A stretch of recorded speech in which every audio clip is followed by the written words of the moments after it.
প্রিয় ভিউয়ার্স ও আমার সিলেটবাসী এবং দেশবাসী, প্রত্যেক ভাই বোন সবাইকে আমি উদ্দেশ্য করে আজকে কিছু কথা বলতে চাচ্ছি।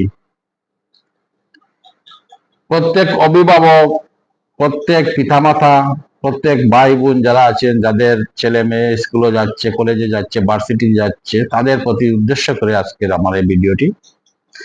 আপনারা দেখেছেন প্রিন্ট এবং ইলেকট্রনিক্স মিডিয়ায় আজকে ভাইরাল হয়েছে, টাঙ্গাইলে একটি বিদ্যালয় থেকে ছাত্রদেরকে জোরপূর্বক ভাবে এনসিপির মিটিংয়ে তাদের পথসভায় জোরপূর্বক ভাবে নিতে চেয়েছিল কিছু এনসিপির নেতারা। এই এনসিপির কার্যক্রম শুরু থেকেই যে উগ্র কার্যক্রম, সেটা আমরা দেখতে পাচ্ছি। আমি প্রত্যেক অভিভাবককে বলতে চাই, আমরা মা বাবা, আমরা অভিভাবক, আমরা আমাদের সন্তানের পিতা মাতা, ভাই বোন, আত্মীয় স্বজন, আমরা প্রত্যেকেও আশা করি আমাদের সন্তানকে স্কুলে এবং বিদ্যালয়ে, কলেজে, ভার্সিটিতে পাঠিয়েছি। তারা উচ্চ শিক্ষায় শিক্ষিত হয়ে এই দেশের ভালো একটি কাজে তারা শরিক হবে, ভালো একটি চাকরি নিয়ে দেশের সেবা করবে। প্রত্যেকের একটা স্বপ্ন নিয়ে তাদের সন্তান, তাদের ভাই, তাদের বোন বিদ্যালয়ে বা স্কুলে বা কলেজে, ভার্সিটিতে পাঠাচ্ছে।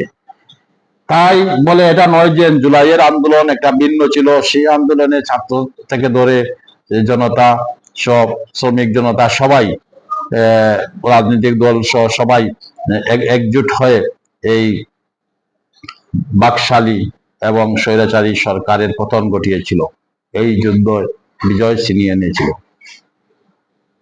এর মানে এটা নয় যে আমাদের সন্তান, সূর্য সন্তান যারা লেখাপড়া করছে, আগাম ভবিষ্যৎ, তারা আমাদের ভবিষ্যৎবাণী, এই ছেলে মেয়েদের ভবিষ্যৎ নষ্ট করতে এক ধরনের নেতারা উঠে পড়ে লেগেছে। যেমন এনসিপি সেই সুযোগ সন্ধান, খুব দুঃখ এবং কষ্ট লেগেছে আমার মনে।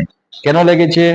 আমার সন্তান আছে, আমার সন্তান স্কুলে যাচ্ছে, আজকে যারা এই প্রতিবাদ করেছে তাদেরকে দেখা গিয়েছে ভিডিওতে জোরপূর্বক ভাবে তাদেরকে মিছিলে নেওয়ার জন্য, তাদের অনুষ্ঠানে নেওয়ার জন্য জোরপূর্বক চাপ সৃষ্টি করেছিল।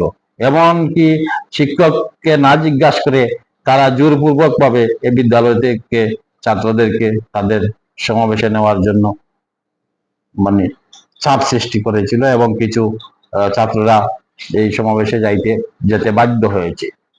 আমি বলতে চাই, এরা যেরকম কার্যকলাপ শুরু করেছে